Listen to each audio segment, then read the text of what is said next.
ఓం శ్రీ గణేశాయ నమః.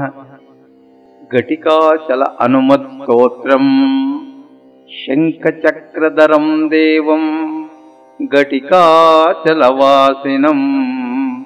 యోగారూఢం ఆంజనేయం వాయుపుత్రం నమామ్యహం. భక్తాభీష్టప్రదాతారం చతుర్బాహువిరాజితం దివ్యాకరద్యుతినిభం వందేహం పవనాత్మజం. కౌపీనమేకిలాసూత్రం స్వర్ణకుండలమండితం లంఘితాబ్దిం రామదూతం నమామి సతతం హరిం.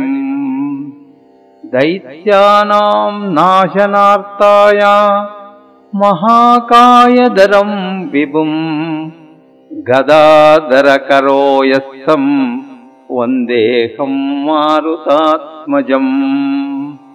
నృసింహావి ముఖో భూత్వా పర్వతాగ్రే చ సంస్థితం వాంఛంతం బ్రహ్మ పదవీం నమామి కపినాయకం. బాలాదిత్య వపుష్కం చ సాగరోత్తారకారకం సమీరవేగం దేవేశం వందేహం అమిత విక్రమం.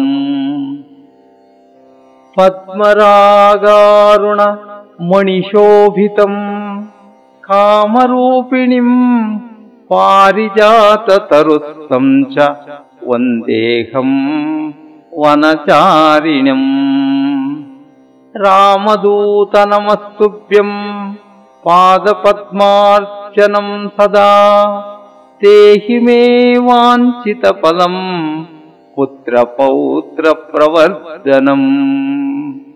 ఇదం స్తోత్రం పఠే నిత్యం ప్రాతఃకాలే ద్విజమోత్తమః తస్యాభీష్టం దదాత్యాశు రామభక్తో మహాబలః. ఇతి శ్రీ ఘటికాచల అనుమత్ స్తోత్రం సంపూర్ణం.